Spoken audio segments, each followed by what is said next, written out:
membaca a'udzubillahi minasyaitonirrajim, bismillahirrahmanirrahim 5 kali. Tuntong hanyar Allahumma bihaqqi Muhammad arini wajha Muhammad. Ya Allah, dengan hak Muhammad perlihatkan kepadaku wajah Muhammad sekarang dan nanti. Maka dia akan bermimpi malam itu dengan Rasulullah sallallahu alaihi wasallam. Ujar Syekh Abdul Hasan As-Sadzili, amalakan itu.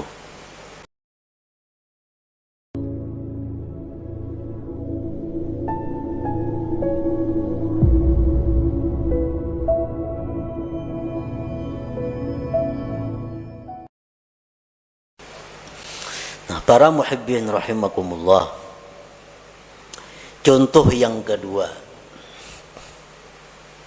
Allah subhanahu wa ta'ala berfirman, in tansurullah yansurkum.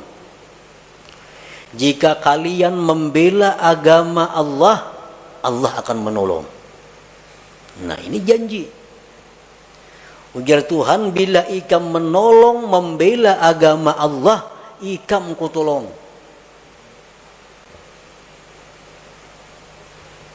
Kenyataannya Sayyidina Umar bin Khattab, orang yang membela agama Allah mati-matian, mati disuduk orang. Maka ditolong Allah. Kenapa mati disuduk orang? Sayyidina Utsman bin Affan, orang yang mati-matian berjuang bersama Rasulullah menegakkan Islam, mati disembelih orang. Mata mazbuha, mati disembelih. Apabila Allah menolong, kalau disembelih orang kayak apa? Sayyidina Ali bin Abi Thalib, orang yang habis-habisan membela agama Allah, mata maktula, mati terbunuh. Nah, di mana letaknya pertolongan Allah yang menjanjikan bila ikam menolong agama, ikam kutolong? Di mana andaknya? Nah, supaya kita jangan ragu-ragu dengan janji Allah itu. Karena kalau kita ragu-ragu akan merusak apa-apa yang ada di dalam hati kita. Nah, para ulama berbagai macam memberikan jawaban. Di antaranya, Sayyidina Umar itu mati dibunuh, Utsman bin Affan mati dibunuh, Sayyidina Ali mati dibunuh. Itu hanya adalah untuk menaikkan derajat mereka. Yang hanya bisa dicapai derajat itu dengan kesabaran dianiaya oleh makhluk Allah. Nah, hanya dengan itu Allah menyediakan tempat kedudukan yang mulia untuk Sayyidina Ali, Sayyidina Umar, Sayyidina Utsman. Dan kedudukan yang mulia yang tinggi itu kada bisa dicapai kecuali dengan sabar atas aniaya makhluk Allah. Nah, dibunuhlah Sayyidina Ali, Umar, Utsman, dan mereka sabar. Akhirnya mereka mencapai kedudukan yang tinggi di sisi Allah Subhanahu wa ta'ala.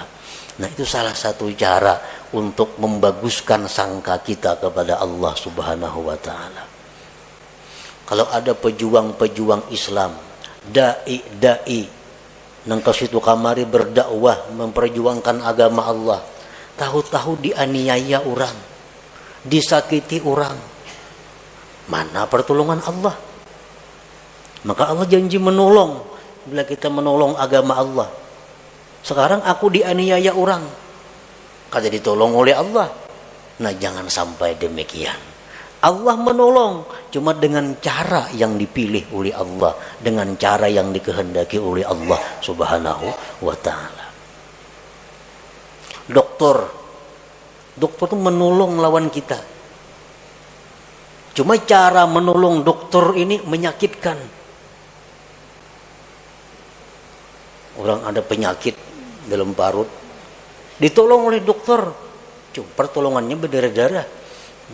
Dioperasi oleh dokter, tambah sakit, dioperasi, diangkat, dijahit, bayar lagi. Tapi sihat, sembuh. Nah, Dokter menolong, cuma dengan cara seperti itu. Jadi Allah Subhanahu wa taala bisa menolong orang-orang yang membela agama Allah dengan cara demikian. Dengan cara yang kelihatannya sakit tapi justru meninggikan martabat kedudukannya di sisi Allah Subhanahu wa taala. Nah, jadi jangan ragu-ragu. Aku selama ini membersihi masjid tiap hari. Kan menolong syiar Islam tuh, membersihi masjid, azan tiap hari. Subuh kalanggar, rumah dibongkar orang sekalinya. Mana pertolongan Allah nangka ini? Nah, jangan ragu-ragu. Pokoknya bila kita membela agama Allah, Allah pasti membela kita. Tapi dengan cara yang dikehendaki Allah, bukan dengan cara kita. Caranya terserah Allah. Pokoknya ditolong orang-orang yang membela agama Allah Subhanahu wa taala. Nah, kemudian lagi itu contoh yang merupakan wahyu Al-Quran. Rasulullah sallallahu alaihi wasallam bersabda, "Lau kana 'alaika mislu Uhudin dainan addahu Allahu anka, qul Allahumma kfini bihalalika an haramika wa aghnini bifadlika amman siwak." Ujar Nabi, andai kata engkau punya hutang seperti gunung Uhud, hutang engkau kayak gunung Uhud bisi hutang, Allah akan melunasi hutang itu. Amalkan ini, jar Nabi, Allahumma kfini bihalalika an haramika wa aghnini bifadlika amman siwak. Malakan itu. Seapa aja hutang kita lunas kina. Ini Nabi kita mengatakan, janji daripada Nabi. Amalkan. Sebulan tiap hari mengamalkan 100 kali, tatap ada hutang kali ke jalan-jalannya kawata bayar. Setahun rumah disita orang maginnya. Hutang kada kau bayar, sita orang rumah. Mana kebenaran janji Nabi nih? Bila mengamalkan itu dipunahi hutangnya. Nah, bila menemui itu, beradablah engkau, berbaik sangkalah engkau dengan Nabi sebagaimana dengan Allah tadi. Bagaimana kita berbaik sangka kepada Nabi, beradab dengan beliau, barangkali amalan yang aku baca ini ada yang kada pas lagi bagi diriku. Mungkin bilangannya kah aku membaca 100-annya, padahal mestinya 1000 sehari, bisa juga. Atau bisa aku ada dosa-dosa sehingga amalan itu ditolak di sisi Allah, bisa juga. Nah, jangan sampai kita menyalahkan Nabi yang menjanjikan itu. Itu membahayakan kita. Nah, kemudian contoh yang ketiga dari guru, dari syekh. Seperti apa yang dikatakan oleh Al-Imam Abul Hasan As-Sadili rahimahullah wa nafa'ana bi'ulumih. Man qala indan naum a'udzu billahi minasyaitonir rajim bismillahirrahmanirrahim 5 marrat. Allahumma bihaqqi Muhammad arini wajha Muhammad sallallahu alaihi wasallam hala wa ma'ala ra'an nabi sallallahu alaihi wasallam fi manami. Ujar Syekh Abdul Hasan Az-Zazili, barang siapa nang hendak guring, siapa nang hendak guring membaca a'udzubillah minasyaitonirrajim bismillahirrahmanirrahim 5 kali, tuntong hanyar Allahumma bihaqqi Muhammad arini wajha Muhammad, ya Allah dengan hak Muhammad perlihatkan kepadaku wajah Muhammad sekarang dan nanti, maka dia akan bermimpi malam itu dengan Rasulullah sallallahu alaihi wasallam. Ujar Syekh Abdul Hasan As-Sazili, amalkan itu. Guring kada mimpi Nabi. Oh, kada mimpi Nabi salahnya, maka diamalkan sudah itu. Baca pulang isuk hendak guring, kada mimpi pulang. Baca pulang hendak guring, kada mimpi pulang. Berbulan-bulan kada mimpi juga lawan Nabi. Nah, jangan ragu-ragu dengan janji yang dikatakan oleh Syekh ini. Nah, Pak Hasidin itu mengismadahkan aku kok ada bukti-bukti amalannya. Nah, jangan sampai itu. Tapi beradablah dengan beliau. dan berbaik sangkalah dengan beliau. Bagaimana caranya kita beradab berbaik sangka dengan beliau? Antara lain contohnya diamalkan itu sudah kada mau mimpi Nabi juga. Mungkin aku ini banyak kada memakai sunnah Nabi bang. Mungkin aku ini banyak bang kesalahan-kesalahan nang menyakiti Nabi. Atau aku bang kada dekat, kada berbuat baik dengan keturunan dan zuriat Nabi. Atau aku ini kurang bang baca salawat hari-hari 70-annya sehari. Nah umpamanya itu bang mungkin gara-garanya amalan itu aku kada mampan. Nah demikian caranya kita beradab dan berbaik sangka. Jangan menyalahkan yang memberi amalan itu. Kita ada masalah, datang lawan guru kita. Anak kulon guru wae hilang, diculik kurang. Menja guru isuk datanginya. Menja guru isuk datang genainya. Wa in ta'ayyana zamanuhu. Tertentu masanya, jar guru isuk datang gena. Sana ngai hati dah guru mun isuk datang. Isuk hadangi kada sing datangan anaknya. Bang guru napan itu mendakan isuk datang, nyatanya kada datang. Nah bila demikian halnya kita, seluruh berkah yang pernah kita terima dari itu guru itu terhapus dengan demikian. Terhapus. Nah, Pak Guru mendahkan datang, kalanya kada datang ya. Nah, bila kita ragu-ragu dengan apa nang jar guru itu, berkah yang selama ini kita dapatkan terhapus dari guru itu. Nah, kayak apa caranya kita berbaik sangka, beradab, andai kata terjadi demikian. Isuk ini dapat, nyatanya kada dapat.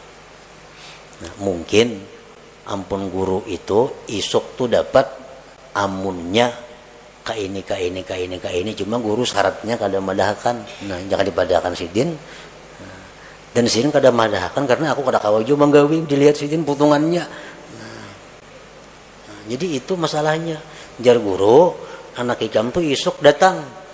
Amun ikam membaca zikir 25.000 kali, salawat 25.000 kali, Quran sahatam. Syaratnya kada dipadahkan guru karena guru menganggap mun dipadahkan aku kada sanggup jo manggawi. Nah, berbaik sangka dan beradab. Dengan demikian kita selamat daripada kerusakan basirah dan sarirah itu. Para muhibbin rahimakumullah. Di dalam kitab Iqadhul Himam disebutkan Pasudda yadaka ya akhi ala tasdiki ma wa'adaka Allahu bihi wa hassin zannaka bih wa bi awliyaihi wa la siyama syaikhuk fa iyyaka an tudmira takziba aw syak fa yakunu dzalika kadahan fi basiratik wa qad yakunu sababan fi tamsiha wa yakunu aidan ikhmadan aw ikhfa'an wa itfa'an li nuri sariratika patarji'u min haitsu ji'ta wa tahdimu kullama banaita.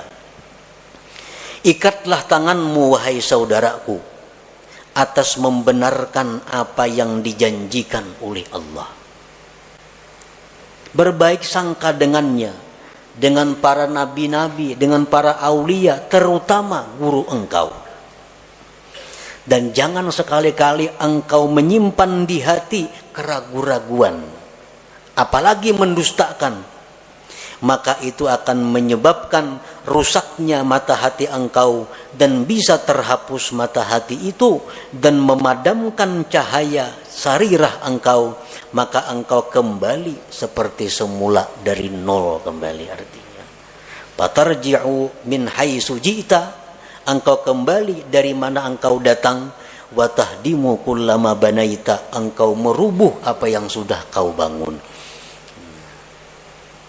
Jadi setiap apa-apa yang dijanjikan oleh Allah, oleh Rasulullah, oleh para aulia Allah, oleh guru-guru yang membimbing kita, maka kita yakini bahwa janji itu adalah benar tanpa ada keraguan-raguan.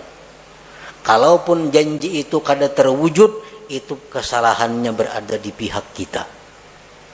Kesalahannya berada di pihak kita, bukan di pihak guru, di pihak nabi, atau di pihak Allah Subhanahu wa ta'ala.